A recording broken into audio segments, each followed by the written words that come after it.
پاکستان میں انسانیت کا جنازہ اٹھتے ہوئے نظر آیا اور حیوانیت اور درندگی کی ایک اور مثال قائم ہوئی۔ ایک طرف پنجاب میں پاپڑ فروش کو قتل کر کے وہیں پر کھانا کھانے میں ہجوم مشغول رہا، تو دوسری جانب سندھ کے اندر ایک بار پھر اقلیتوں کے اوپر حملہ کیا گیا جب ایک ہندو لڑکی کو جبراً مذہب بدلوانے پر موت کے گھاٹ اتار دیا گیا۔ مغربی ممالک مسلمانوں کی عزت پر ابھی کوئی حملہ کر دیں تو فوراً ان کے خلاف ریلی نکل جائے گی، لیکن اپنے ہی ملک کی اقلیتیں محفوظ نہ ہوں تو کوئی مذمت بھی نہیں کرتا۔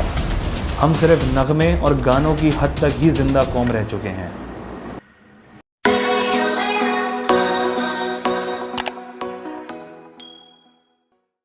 پاکستان میں 23 مارچ کی خوشیاں اور سیلیبریشن ایک طرف، لیکن 23 تاریخ سے ایک روز قبل پاکستان کے اندر دو نہایت افسوسناک واقعات پیش آئے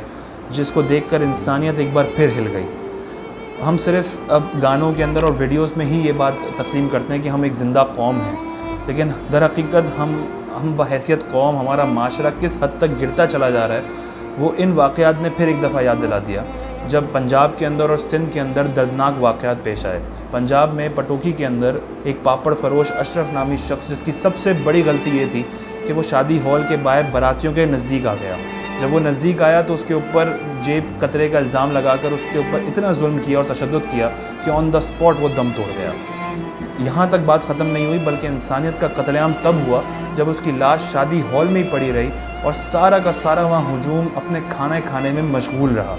کوئی ایک شخص کو بھی یہ فرصت نہ تھی کہ وہ اٹھ کے کم سے کم چہرے کے اوپر کپڑا ڈھک دے جہاں اس کے چہرے پہ مکھیاں بنبناتی پھر رہی ہیں، یا اس کو ایمبولینس میں ڈالوا کر مردہ گھر بھجوا دے۔ کسی کے اندر اتنی غیرت یا ضمیر نہیں جاگا کہ وہ اٹھ کر اس لاش کی بے حرمتی ہونے سے بچا لے، یعنی ایک میت کی، ایک لاش کی اس قدر بے حرمتی کی گئی کہ سب اپنے کھانے میں مشغول تھے اور وہ شخص جس نے ابھی اپنا دم توڑا تھا وہ وہیں پہ پڑا ہوا ہے زمین پہ کونے پہ، لیکن کوئی ایک وہاں پہ شادی میں موجود شخص نہیں تھا جو اٹھ کر اس کو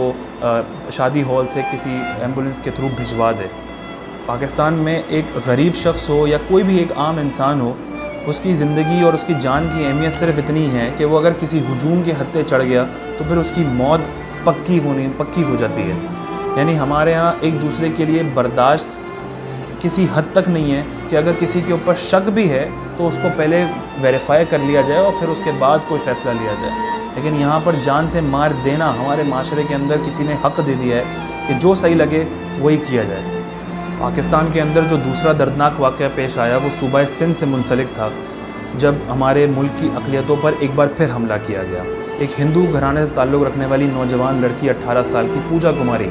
اس کو قتل کر دیا گیا اس بات پر کہ اس کو فورسفلی پہلے کنورٹ کیا جائے گا اور جبراً اس کی شادی کرائی جائے گی۔ اس نے اس کے خلاف ریزسٹ کیا تو آن دا اسپاٹ اس کو وہیں پر